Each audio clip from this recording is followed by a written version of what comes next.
હાંસોટી 14 કિલોમીટરના અંતરે આવેલ કતપોર ગામ પાસે અતિ પ્રાચીન કોટેશ્વર મહાદેવનું મંદિર આવેલું છે। ત્યારે કોટેશ્વર મહાદેવ મંદિરનું મહત્વ અનેરું છે। રેવાખંડ 108 સ્કંદ પુરાણ પ્રમાણિત કોટેશ્વર મહાત્મ્ય અનુસાર કરોડો દેવતાઓની સાથે નર્મદા માતાજી અહીંયા આગમન કર્યું। ત્યારે સમુદ્ર રાજાએ રત્નજડિત આસન આપી હાથ જોડી સ્વાગત કર્યું હતું। ત્યારથી નર્મદા સંગમ રત્નજાગર નામ પડ્યું। સાથે આવેલા કરોડો દેવતાઓએ અહીંયા કોતી તીર્થનું સ્થાપન કર્યું હતું, એટલે કોતી તીર્થ નામ પડ્યું। આજે કોટેશ્વર મહાદેવ તરીકે ઓળખાય છે।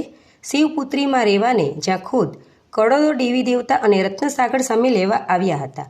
અહીં ભગવાન શિવ દેવી દેવતાઓની ભક્તિ અને આરાધનાથી પ્રસન્ન થઈ સ્વયંભૂ શિવલિંગ સ્વરૂપે બિરાજમાન થયા હતા। શિવપુત્રી દેવા પોતાની 1800 કિમી લાંબી જળ પ્રવાહની યાત્રા પૂરી કરી અહીં સાગરમાં વિલીન થાય છે।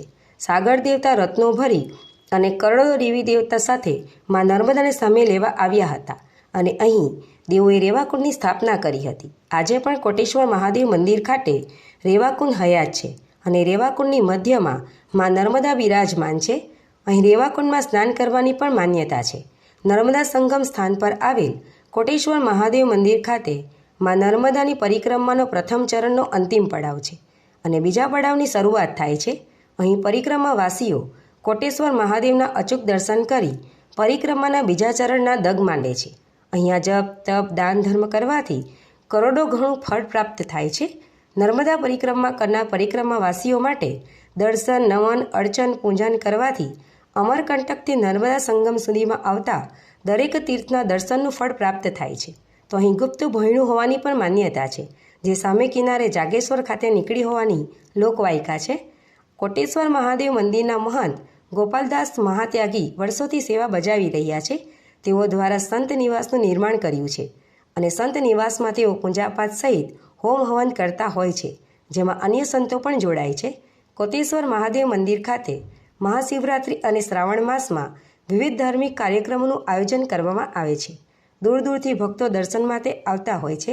ત્યારે હાલ ચાલી રહેલા પવિત્ર શ્રાવણ માસમાં સોમવારના દિવસે દર્શનાર્થે ભક્તોની ભારે ભીડ ઉમટી પડે છે। દેવાધિદેવ મહાદેવની પૂજા અર્ચના કરી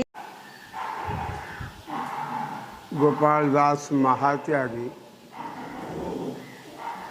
अयोध्यावासी परिक्रमा में यहाँ आया, चतुर्मास किया, यहाँ निवास किया। 1993 से आया यहाँ, और ये जंगल था। भगवान प्राचीन अनादिकाल के कोटि तीर्थ है। तो कोटि तीर्थ का स्थापना कैसे हुआ, नाम कैसे पड़ा? जब भी नर्मदा आया है तो करोड़ों देवताओं के साथ में जब यहाँ आया, समुद्र राज आकर के नर्मदा को स्वागत किया। इसका जगह का नाम रत्न सागर है। और करोड़ों देवता जो आए थे, समुद्र राज नर्मदा को स्वागत सम्मान किया। यहाँ जो करोड़ों देवता आए थे, कोटि तीर्थ स्थापना हुई है, इसलिए करोड़ों देवताओं ने स्थापना किया हुआ है। उसी के नाम और प्रतिष्ठित में पड़ा कोटि तीर्थम। जो करोड़ों देवता अमरकंटक से आए थे नर्मदा का साथ में, यह अपना अपना सिद्धि प्राप्त हुआ, इच्छा पूरी हुआ। फिर नर्मदा समुद्र राज वरुण देव इनको लेके फिर वहाँ स्थानांतर दिया जहाँ जल चढ़ता है।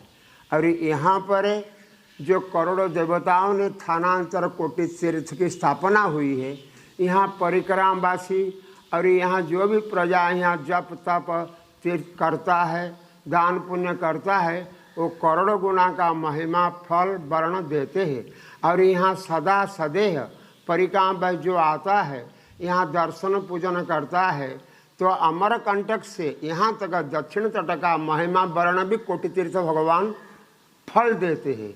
और यहाँ पर करोड़ों देवता के स्थानांतर होने के कारण कोटि तीर्थ सदा सर्वदा शिवजी का दक्षिण तट कोटि तीर्थ रूप में निवास रहता है। स्कंद पुराण 178 अध्याय का लेख है और कोटेश्वर के वर्ण है। तो ये जंगल था। मैं 1993 હું આંકલો ગામનો વતની છું, શશિકાંત રામજીભાઈ પટેલ। કટપુરની બાજુમાં જ ગામ આવેલું છે। આ એક અમારું પૌરાણિક મંદિર છે ને દર શ્રાવણ માસમાં દર શિવરાત્રિએ અહીંયા ખૂબ જ મોટી સંખ્યામાં લોકો આવે છે અને બધા મનોકામના માને છે. બધાની મનોકામના પૂર્ણ થાય છે મહાદેવની કૃપાથી. ને બહુ પૌરાણિક મંદિર છે અહીંયા. હાંસોદ તાલુકાના આજુબાજુના ગામના ઘણા લોકો અહીંયા આવે છે. ને કોટેશ્વર મહાદેવ મંદિર એનું ઘણું મહત્ત્વ છે.